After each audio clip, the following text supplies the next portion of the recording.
សញ្ញាវិជ្ជមាននៃអតិផរណាថយចុះបង្កើនក្តីសង្ឃឹមទៅលើការកាត់បន្ថយអត្រាការប្រាក់ពីធនាគារកណ្ដាលសហរដ្ឋអាមេរិក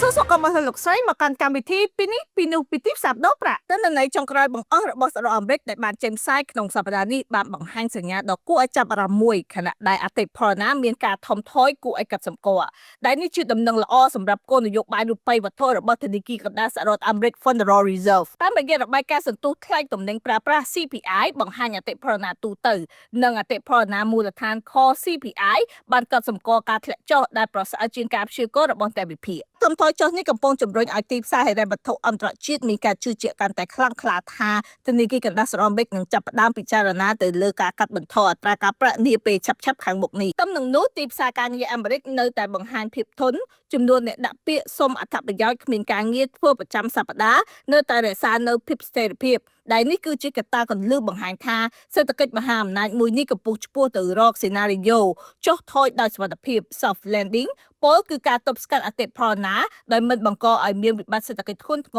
រឬការបង្កើននៃអត្រាគ្មានការងារធ្វើជាងណាក៏ដោយអ្នកជំនាញសេដ្ឋកិច្ចនៅតែតាមដានយ៉ាងយកចិត្តទុកដាក់ទៅលើទិន្នន័យការលក់រាយដែលបង្ហាញការប្រុងប្រយ័ត្នរបស់អ្នកប្រើប្រាស់ក្នុងបរិបទនៃអត្រាការប្រាក់ខ្ពស់ដែលបានអូសបន្លាយពេលយូរការប្រុងប្រយ័ត្ននេះគឺជាចំណុចវិនិយោគិនចាំបាច់ត្រូវពិចារណាជាបន្តទៀតមុននឹងសម្រេចចិត្តវិនិយោគនៅក្នុងទីផ្សារហិរញ្ញវត្ថុវិវត្តសេដ្ឋកិច្ចអាមេរិកសប្តាហ៍នេះមិនត្រឹមតែជាឥទ្ធិពលដល់តម្លៃរូបិយប័ណ្ណនិងទីផ្សារពិហមប៉ុណ្ណោះទេប៉ុន្តែវាជាកត្តាតម្រង់ទិសដ៏សំខាន់សម្រាប់តម្លៃមាសនិងទំនិញយុទ្ធសាស្ត្រផ្សេងៗទៀតនៅលើទីផ្សារសកលផងដែរសម្រាប់លោកស្រីដែលកំពុងមានចម្ងល់ក៏ដូចជាចង់ស្វែងយល់អំពីការរៀនទិញលក់ហាងឆេងមាសតាមរយៈប្រព័ន្ធធនាគារយើងទិញលក់បានគ្រប់ពេលវេលាគ្រប់ទីកន្លែងជាពិសេសតាមរយៈប្រព័ន្ធធនាគារសម្បត្តិពិសេសប្រាក់